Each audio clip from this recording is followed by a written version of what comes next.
So we got 2 lots with no buildings that are but commercial, Right. that wants to be commercial.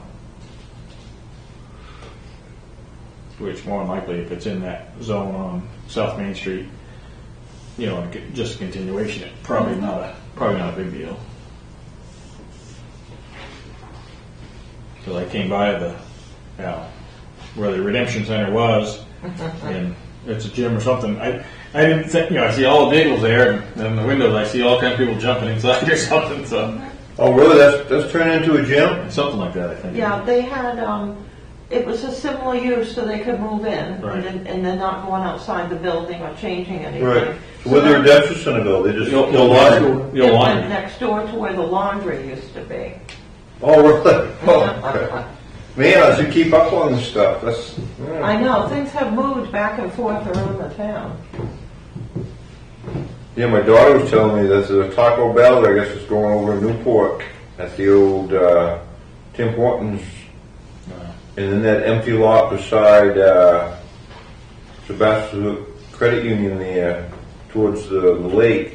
I guess there's some type of coffee place and maybe a car wash going in there. She said that.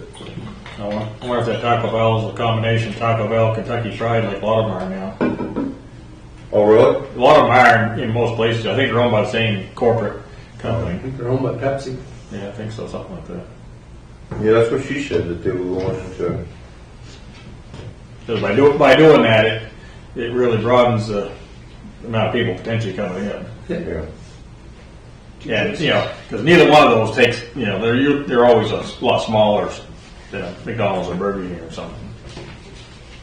So I think Waterville down there. I think that one's a combination. Yeah, I can't remember now.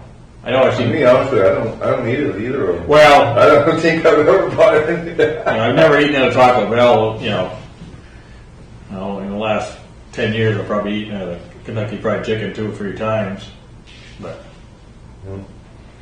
No, my go-to is Subway. To be honest with you, I do the Subway thing. yeah, we do that once in a while. But I haven't been in the Subway at Pittsfield for 3 years probably. But Brenda says it's a big turnover in there of help. Yeah. Yes, Well, I think that's everywhere. it They did is, it wrong, it's but- crazy. There's over 500 jobs advertised on the MMA website. It's totally crazy. Well, 500 positions throughout the state. Throughout the state of Maine and municipal government. Oh, specific to municipality government? Yes, it's crazy. Unreal. It is unreal. Well, I know DOT. They have their job is there's all kinds of jobs. Yeah, I think I noticed sometime this past month or two, I think they contracted out some of their plow routes to other companies because in Burnham, you know, the Troy Road, you know, the state's always maintained that, you know, plowed that in the wintertime. And when I was going out through there on a storm a few weeks ago, whatever it was, there was a different company plowing. Well, they can't fill all the Right, that's what I mean. Yeah, exactly. In the sense of getting people to come and do snow plowing. So they probably are picking, you know, finding contractors that are doing those you know, towns in a similar area that will take it on for. Yeah. Yeah. The state can keep the big main roads and potentially better roads, but not always. Well, Winter hadn't been too bad up until a couple weeks ago because right below my house on that grade right there, frost gets in there bad. And so used to be for years, you know, you hear the plow going bang, bang, bang, bang, and just now the last week or two, you know, the frost in there, so it's heaving where those concrete joints are. Because the original road underneath that's all concrete. yeah. 32 or 34, I think it was. Mm-hmm. And that's Well, that's all- what they talked about when they do out here too. There's concrete underneath it. There's concrete on the whole area except this small little section out here along where Chimbrow and Rennie's is. After the railroad tracks, it becomes concrete again. the original concrete was 10-foot wide road. Each lane was 10 foot. And then they've added the 2 foot on the side. That's why it steps down. Yeah, that's why it comes apart. Right. And I can't remember what his name was. It was a fellow that ran the state garage for Pittsfield on the Spring Road. He lived up on the Mountain Road. He passed away a number of years ago. I can't think what his... Oh, I wouldn't know him anymore. But So. he worked for the state since, I think, he said, mid to late 60s. And he said when I used to have to dig up for a culvert or something, they'd have to go in there with a jackhammer. And he said starting late 90s, early 2000s, a good backhoe would go through the concrete. You finally get to the point where it softened up that, you know, they didn't have to use a jackhammer as much. If you'd like to start, we can have an informal meeting. It'll be Yeah. pretty quick, and I'll turn everything on and come down and sit at the table. Okay. Recording in progress. All right, one's on.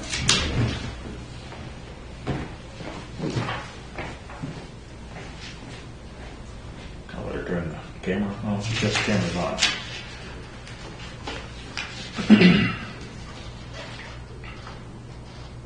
Oh, we still got to do the Pledge of Allegiance? Yeah, as soon as she comes back in, she says you're going to sit at the table, I think.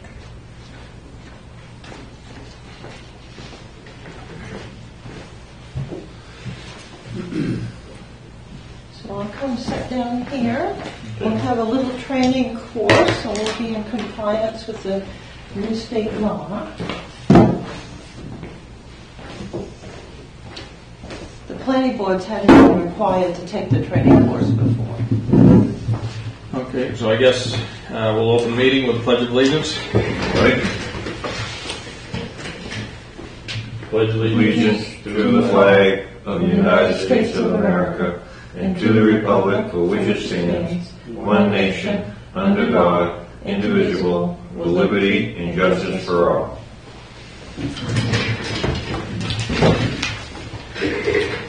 Do they still say do the Pledge of Allegiance at school every day? I don't know if they do or Yeah. not. With everything else going on, Probably not. I'm leaning to say they don't. Probably not. They probably said they're going to start pledging to other things. Yeah. So I guess we can skip 2 and 3, 4, 5, and we'll go to number 6, new business, State of Maine Freedom of Access Training. All right, very good. Thank you for listening to myself. We'll go through the elected officials training course. Planning board members got added on in late 2021. If you looked at the front part of the document, it did not list the planning board, but once you get inside the document, it did. They didn't update the front part, so we didn't see that until this year when I happened to read the whole document again and said, well, we'll get the planning board all up to date. So basically, elected officials and other officials in the state of Maine need to take a training course in access law, and this deals with public records and public proceedings. So one of the ways to do this is to go to a training course by MMA, or is to read the documents, and then form at the end that indicates that you did listen to the training. And so the training comprised of 2 pages, which talks about why we have to have the training. Question answers on them. I sent this out to all the members, and we'll get the people that were unable to attend due to vacations and unfortunately deaths in the family and other illnesses. Get them caught up as we move along, because I have to do the training for other people too. So basically, the minimum requirements for the training is to go over the legal requirements regarding what public records and public proceedings are, how to comply with a request for a public record, and then penalties and consequences if we do not comply with this. And normally a planning board member will not have to do anything except to make sure the meetings are open, people can speak at the meetings in the proper section of the agenda. Other people have to do more, like the public training officer, so we'll go through that. Elected officials that are required to complete the training are a whole variety of state officials, which are listed here, legislators, commissioners, treasurers, district attorneys, registrars, of D, registers of probate and budget committee members. So basically, most of the county elected positions. Municipal officers, meaning the town councilors or board of selectmen, clerks, treasurers, assessors, and budget committee members. And again, these are elected. And then officials of school units and school boards. Later on in the document, they added on within the details, added on the planning board members, but did not add them onto the summary sheet. But you are included. So there needs to be a certificate and a record of the training that's kept in our records upstairs in the town clerk's office, which there will be after this training. So we'll go to page 1 of page 14, which are the frequently asked questions. And basically the Freedom of Access Act is a state statute that's intended to open up the government. And pretty much municipal governments are very open anyway. So a lot of this is repeat information or things that we already do. We need to make sure that there's access to the public records and public proceedings of state and local government bodies and agencies. So for us, it's local governments. Federal agencies are not included under these regulations. It's just state, local, and county. They call the Freedom of Information Act FOIA. So if you see FOIA, and sometimes they just call it FOA, that usually has to do with Freedom of Information. Who enforces the Freedom of Access Act? So this can be appealed if, for example, somebody asks for a copy of the planning board meeting minutes. And in the olden days, or many years ago, you'd have to come to the town office and look in the book or get a copy here. Now items are online, so the agendas are online. The whole council package is online. So often you won't get the request that when this law went into effect a number of years ago, you would get requests. Often the type of items that you'll get requests on will be somebody will want to look at the town meeting records from the 1940s on a road discontinuance. This is a pretty typical one that we have. And so we'll go into how this all takes place. But basically, we just provide the information that we have to people. Once in a while, there's somebody that will send a certified letter or a legal letter and say they want something. And usually when they do that, it's something that they legally can't have that's excluded under the confidentiality items, and that's rare when it happens. It's happened with the police department. The meetings that are recorded on camera, how long is that held? Those are available for up to 3 years. The town has them on our website, so they're available longer. We have tapes of meetings back when I came in 2002 and 2001. We still have the tapes upstairs. Although it's hard to find a tape recorder where you can play them now, but we do have one. So you're supposed to keep your meeting minutes and records forever, basically, but you can't always keep all the tapes. I have kept them as long as I've been here. I think we had tapes before then, but I haven't seen them. But basically, long enough for what people are interested in. So the penalties for failure to comply with the Freedom of Access Act is that it has to be willful.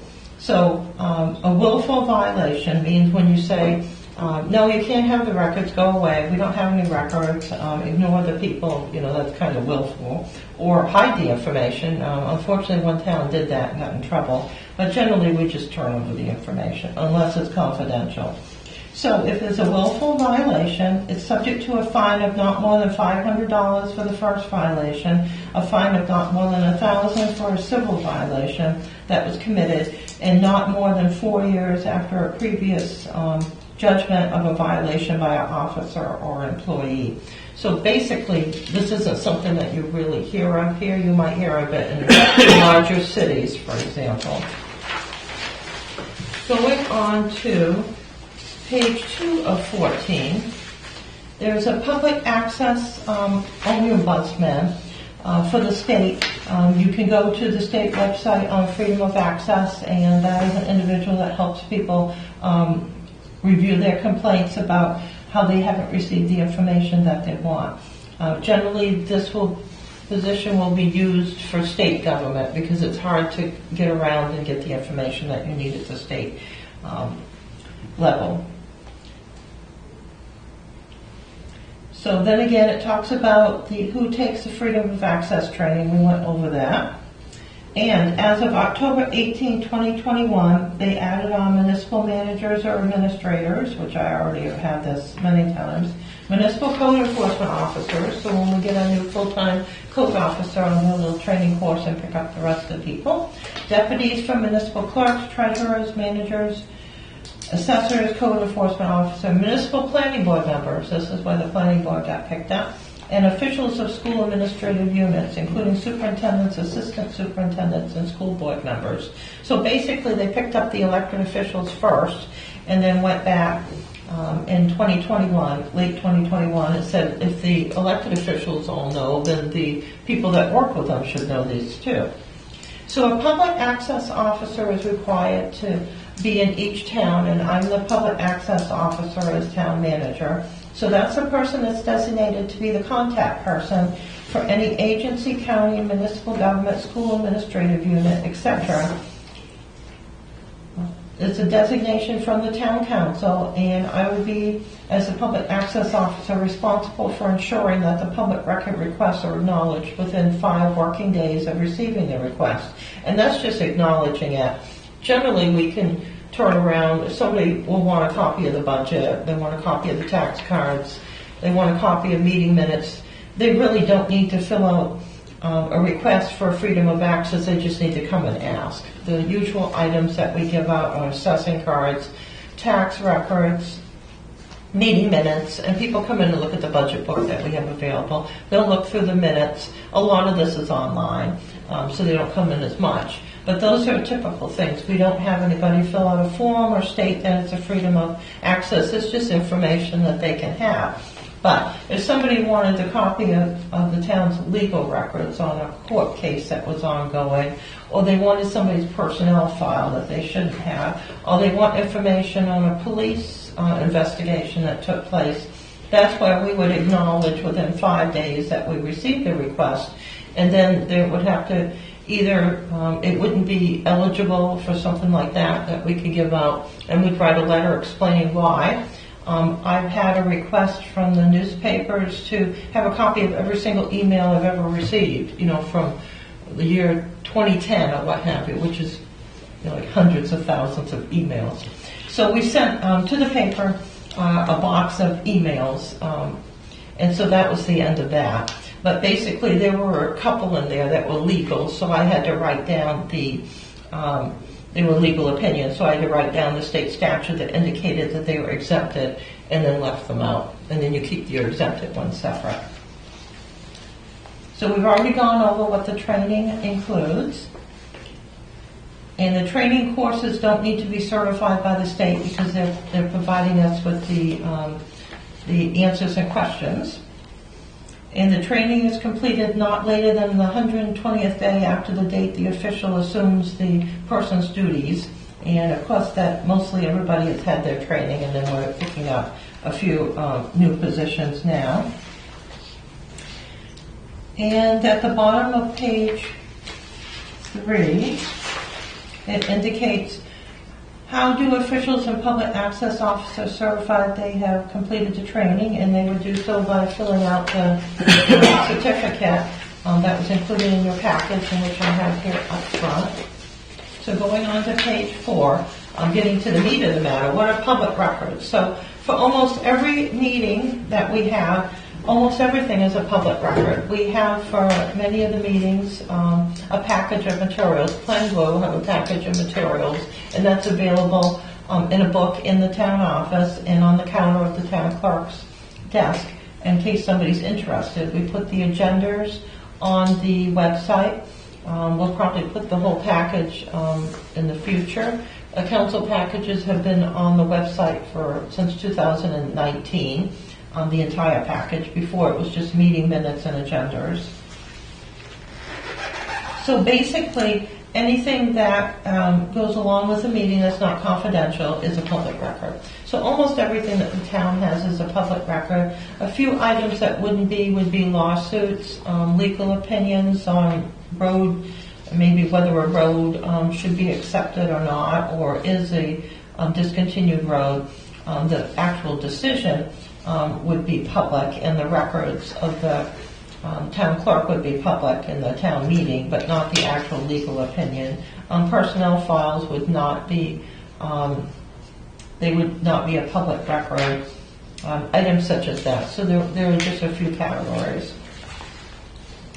And it indicates you have to be a citizen of the state to submit a Freedom of Access Act, and no, anybody can go look at the records. We recently had a request for the librarian's emails during a certain period of time, the month of January. She had commented on a public forum someplace, and somebody didn't like her answer. So they sort of subpoenaed or asked for all of her emails. So we went through the emails. There were 2 that were confidential because they were talking about employees and medical conditions, exempted those, wrote down the state statute on how they were covered, and then gave out the emails, and that was the end of that because they were pretty boring emails, just like mine are. There's no form that's required to make a Freedom of Access Act. Normally, there are some towns down in southern Maine where they have what is called habitual or frequent flyer requests. Like somebody will make a Freedom of Access request every week, for example. So they have a form, but most of the towns in the state don't have a form. And a Freedom of Access Act request doesn't have to be in writing, but we do need to understand what it is. If somebody comes in and says, this is one that recently happened. They indicated that they had been told to use the Freedom of Access to get the information on general assistance. So I asked, what will we be talking about regarding general assistance? Because that could be just assistance, or it could be confidential records in which people get help from the state in the town. And so once we talked about that, we found out they actually didn't need Freedom of Access requests. It wasn't general assistance. They just wanted to know if their church donated money, could they donate it to the seniors for the fuel fund, and the town would do that instead of general assistance. And we said absolutely. So a lot of times you have to ask some questions to see what people really are interested in, and that happens often on the roads. We had somebody come in who, again, after Freedom of Access came about originally, they came in and said, well, I want to have a copy of all your road information. Well, that's boxes and boxes and hundreds of books of records upstairs and downstairs. So we would ask questions on what are they interested in. Is there a specific road? Did you want to look at our road chart that has the widths and the years that the roads are accepted? And so that turned out to be of interest to them, and that was the end of that request. So often you have to just find out, ask some questions and find out what it's really about. So we'll go on to the next page, page 5. Does an agency have to acknowledge receipt of somebody's request? And yes, they do. You can either provide the information right off, or if it's going to take a while, then I'll just do a little letter that says we received receipt of their request. Do it within 5 working days. Indicate an approximate time frame we think it's going to take to go research the item that they want. And then if we already find out how much information is available, and it's a lot, we'll figure out what the cost is of photocopying and ask them, do they want us to photocopy that? Do they want to pay the fee, for the photocopying fee? The town, under the state law, can charge after 1 hour's time, and you can charge $15 an hour. I haven't charged for any of these. Generally, we can resolve them, or it's something we should really know, so we'll go dig and try to find out the information.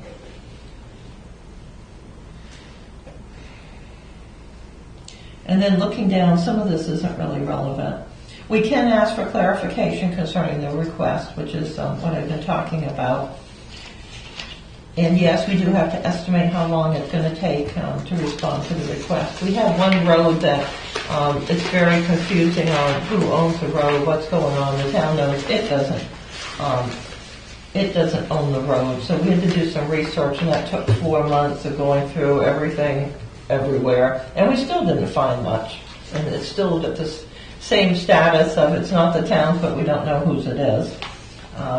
And the town did not want to spend money having it surveyed and going out and studying the records and going to do their legal research.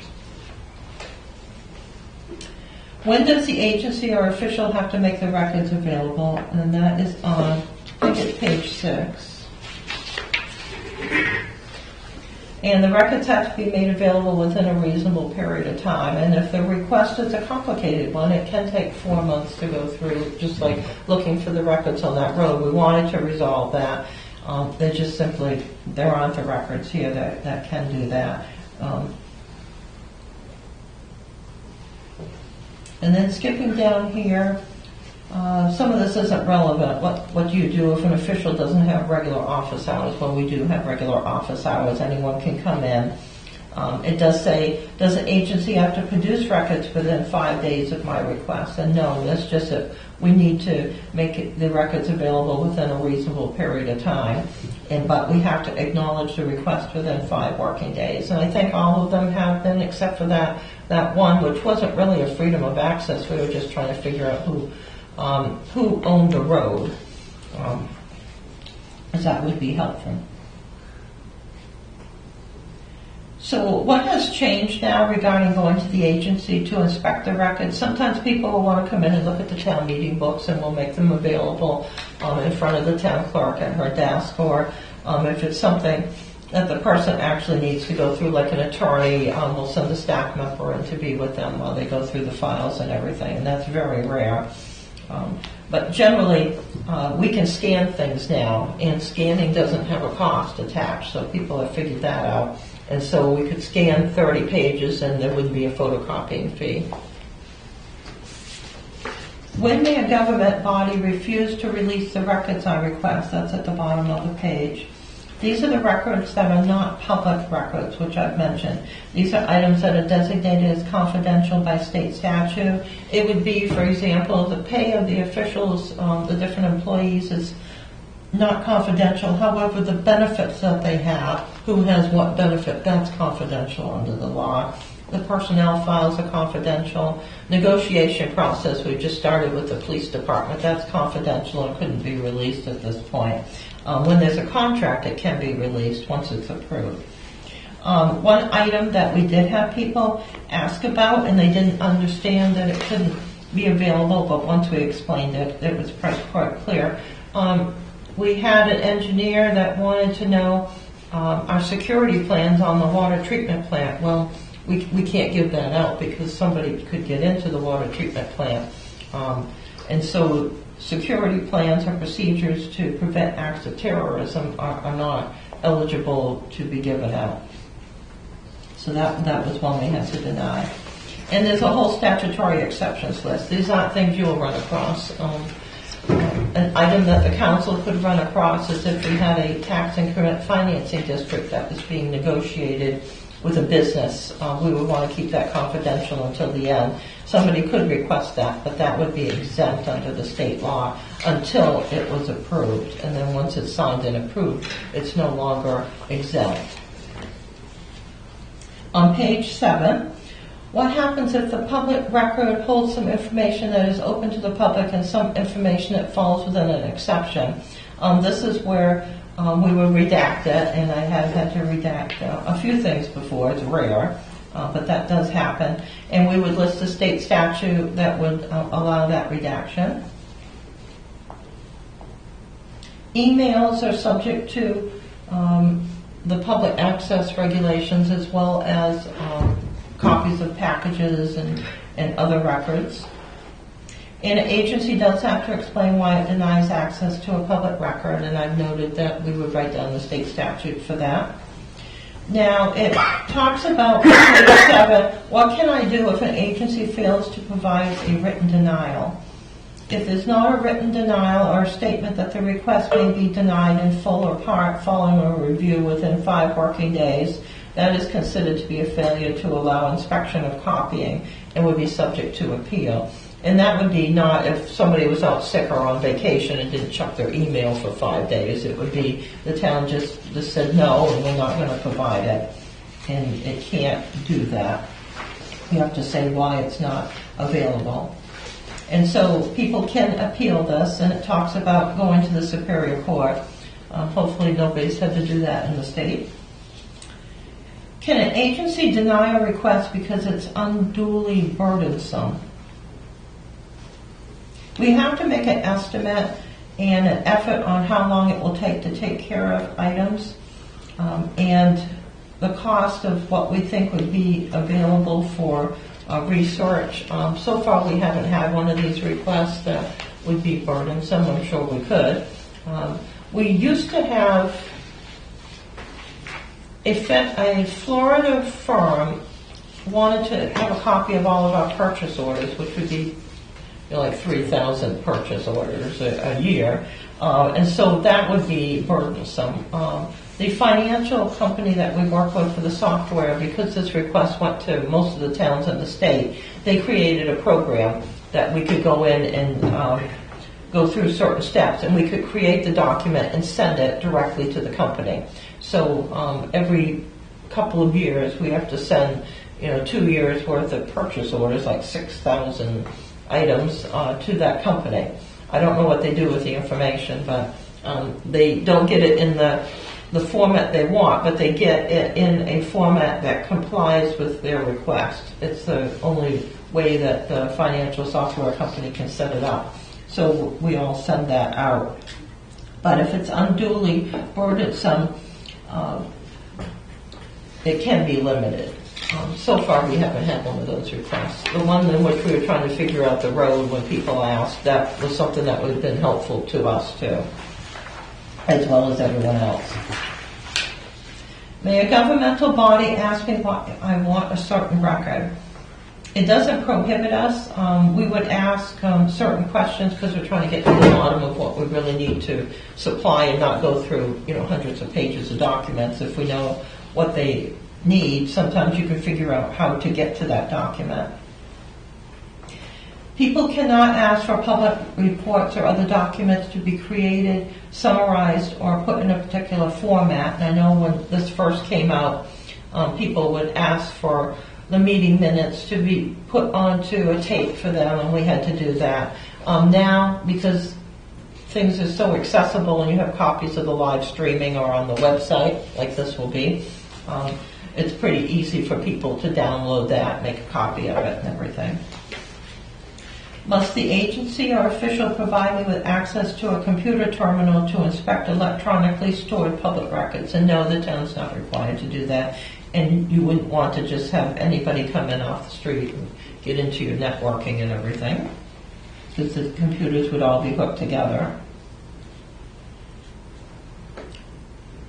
And it talks about our agencies or officials' email records, public records, and yes, they are. There might be a few in the 4,000 or 5,000 that I get each month, but those could be redacted easily if we needed to make a copy of all of them. Going on to page 8 or 9, I can't see the little numbers yet. 9, page 9. Is the information contained in a communication between a constituent and an elected official a public record? So yes, if you, as a planning board member, and most of you wouldn't do this, but if you responded to an individual on an application, which you learn in training you're not supposed to do, that would become a public record, and it's something that we can't do, which you don't do. Neither do zoning board of appeals. But let's say we had a recycling committee member responded to a constituent on how they could recycle more plastics. That would be a public record, and somebody could ask for a copy of that. In the middle of the page, on page 9, it talks about, can an agency charge for public records? And yes, they can. It's a normal copying charge. And then after the first hour, which is free for staff time, the town is able to charge $15 per hour. And then $25 per hour after the first 2 hours of staff time per request. That's new. So basically we haven't charged yet because most of the requests are easy to find. And then sometimes what people ask for, like, has this road been discontinued? It's not on our list.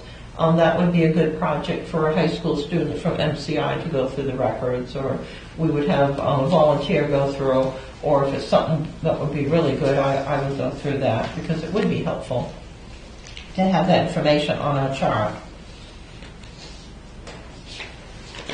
And then going on to the next page.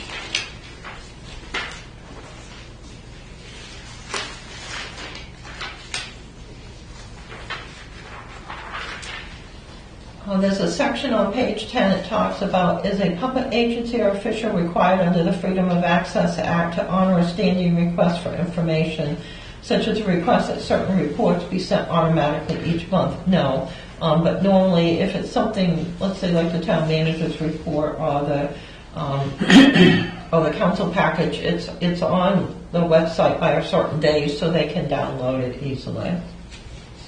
Public proceedings, this is the second part of the training, and the shorter part here. Public proceedings mean the transaction of any functions affecting any or all citizens of the state, and that's by the Maine legislature, its committees, so that's the state government, any of the boards and committees, and then it gets down to where it's also the town government.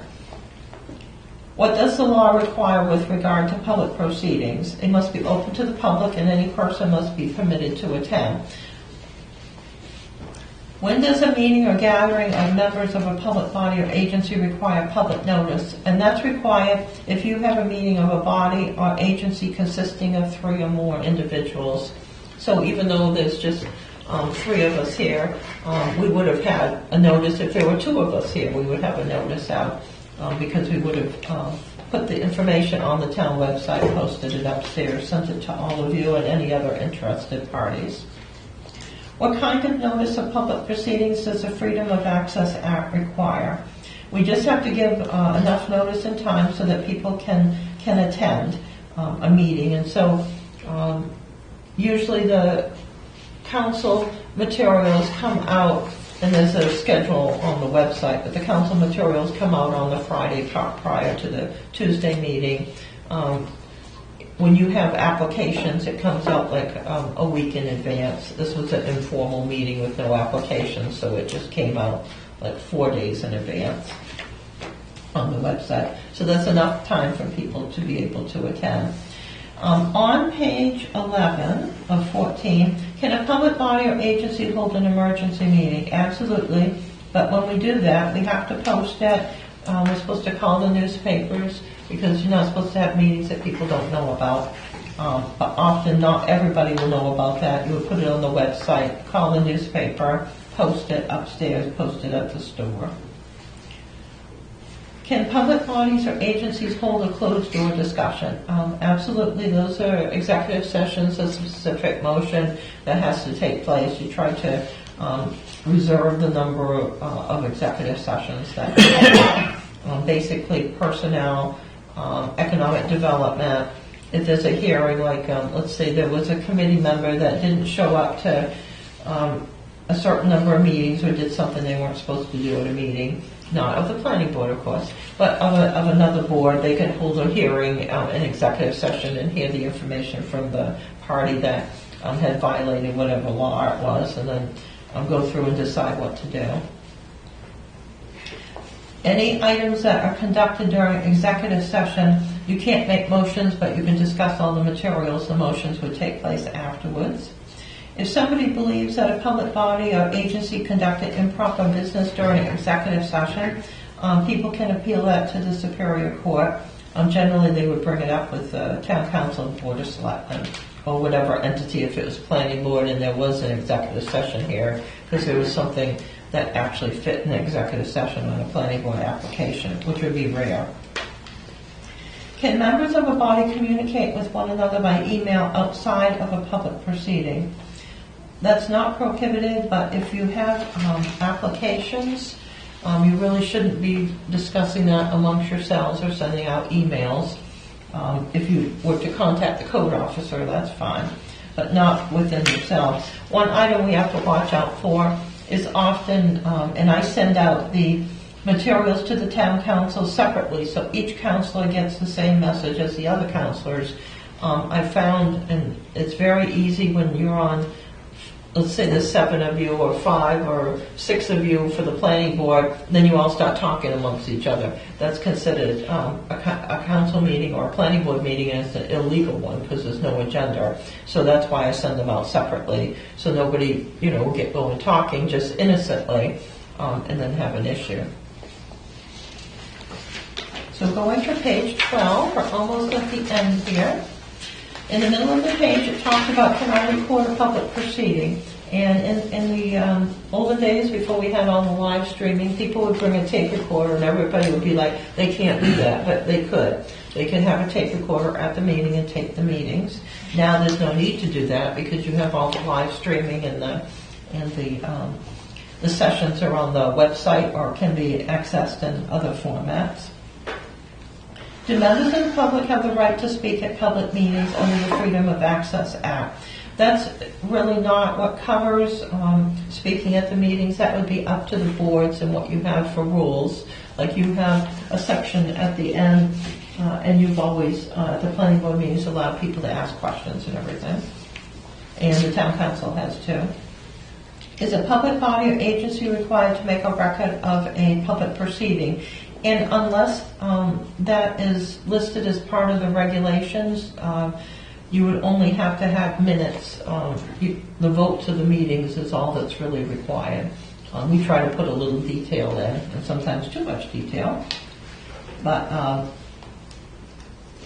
there has to be of the motions, which is the decision. So for the planning board, the conditional approval or denial of an application, license, certificate, or permit. And then for the town council, dismissal or refusal to renew the contract of anybody. That all has to be a motion and a decision that would be in the record. And there are other items that would be required too. On to page 13. Is the agency or body required to make a record or minutes of a public proceeding available to the public? Yes. Even if the minutes are 1 page long or 50 pages long, they do need to be made available. We have those posted on the town website. Can a public body or agency meet remotely? Yes. We had to pass regulations and add to the administrative code a section that would allow remote meetings during COVID and then afterwards. So if one of you were, let's say you were in Florida and there was a really important vote going to take place and you needed to make sure everybody was present, we can do that. The person would come in on the Zoom, be on the screen. Every vote that takes place would have to be done by roll call so that we know that everybody participated and the person that's on the screen participated remotely. And they have to have their name on the screen so that we know it's that individual. We can say it's that individual, but in large cities, you don't know everyone. So they would have to have their name on the screen, on the Zoom, and be on there and have all roll call votes. But yes, that can take place.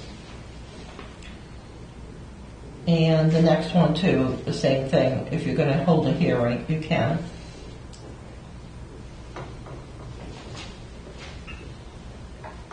All right, and then the rest of this, we've already done our remote meeting policy, so we don't need to go through that.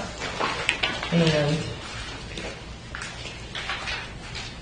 that is most of the rest of this. What if a member of the public wants to provide public comment? That would be the rules and the regulations that you have, and they can talk when there's public comment allowed, which both the planning board and the town council do. And yes, the members of a body who are participating remotely do count toward a quorum. There just has to be a roll call vote, which is what it talks about. And we are done. So that is the official training. Done in about a half an hour.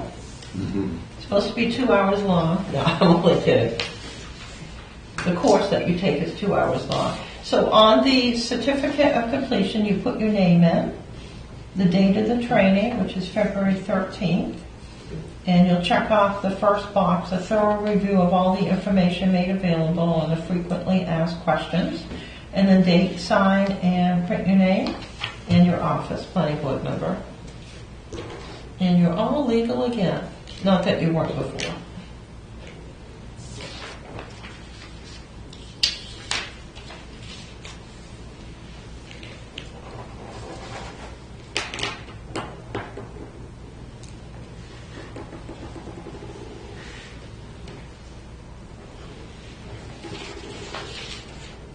my elected office, we just put Yeah, planning board. planning board member. Yeah, or you could put chair.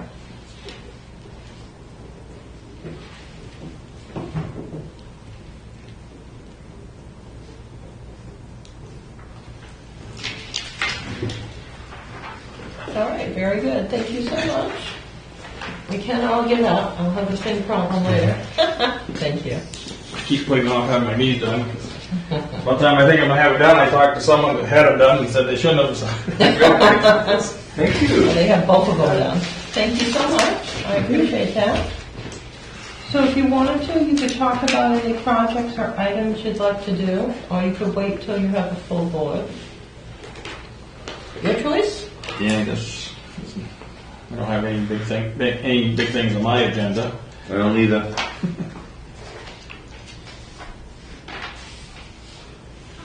I'm just waiting for warmer weather so I can go back and work on my building. In the old days, I used to build buildings all during the winter time, but now it's not critical, so I don't need to work out in the cold all winter. Well, good. So you'll probably be having 2 zone requests if the people follow through on that. And then there's a couple of projects wandering around.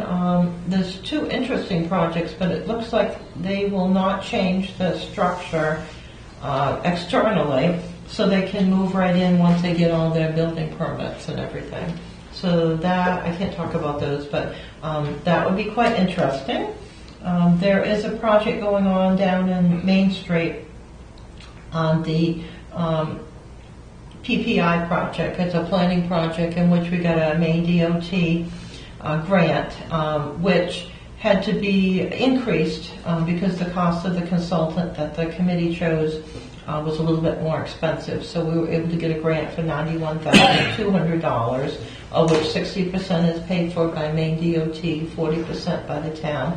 And we'll be doing a planning project on the Main Street project, which is will expand the scope to go up to the, past the hospital to the town line, going toward Detroit, and looking at the shoulders of the road and whether there should be a sidewalk. So that's expanded the whole Main Street project, which is good. How far south on south? And then south we'll be going down to the back of the same location as before, the back of the industrial park, because that's where things change over, where the urban compact line is. So the project will still be going down to that area.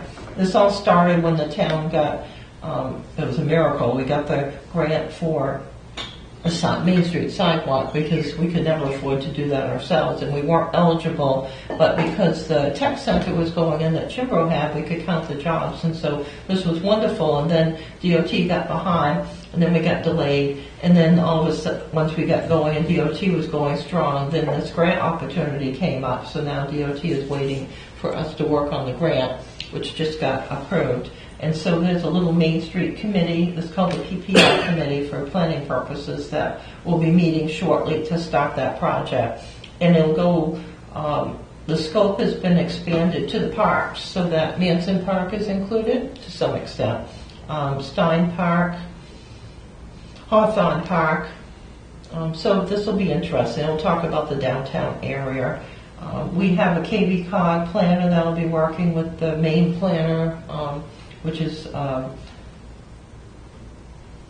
going to be working on the project with Maine DOT and the committee. So that'll all be starting up, and we'll give an invitation to the planning board to come. Do we have any idea when project construction will start? Yes, so the project will probably start within 2 to 3 weeks. We have to come up with a schedule that will meet all the people who have really congested schedules can all come to the first meeting. So it'll take 2 to 3 weeks to get that worked out.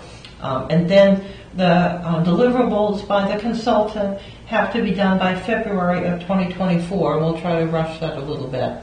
There'll be some other projects that come out of this. It sounds like the committee wants to look at the buildings down in the downtown area, which would be interesting to look at, and land use items. So we'll work with KV Cog on that, and you'll be involved in that part.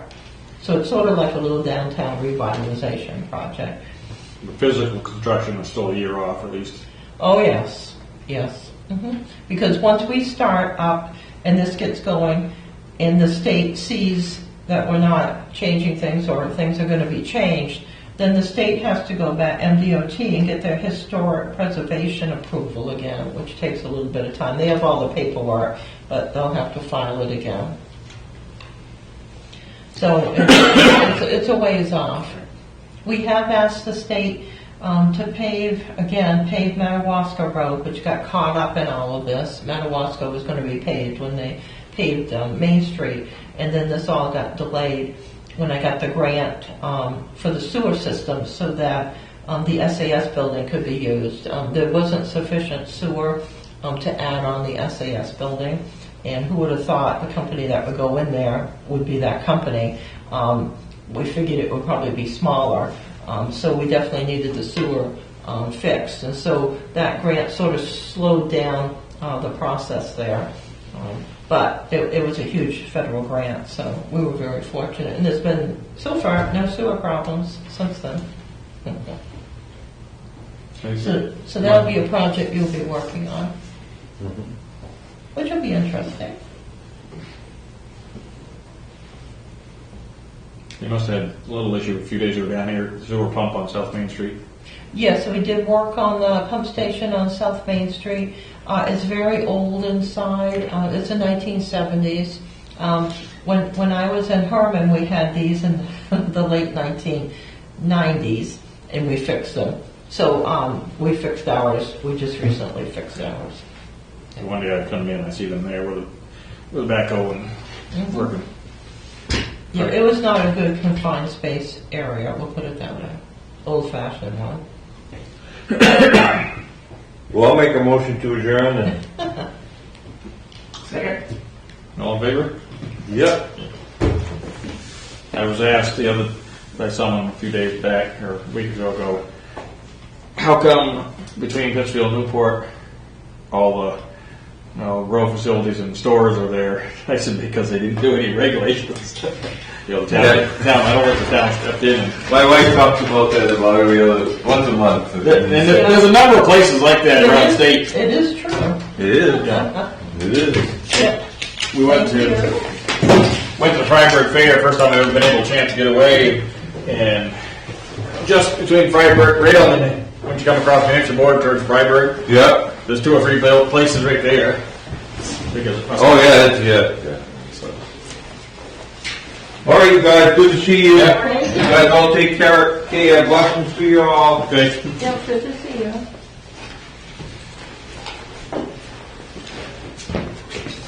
So I don't know how you want to work training with the rest of the people. That's okay, I got the CE code officer, I have to get all the staff in the office, I was so gonna say, we'll get it hooked up here. you know, I don't know. The rest of the people you could always have come in like half an hour early or something Yep, like they that. could. I can get it into a half Because an hour. they probably like to come in a half hour early than stay a half hour late. This is Thank you. true, thank you so much, good to see you all. You too.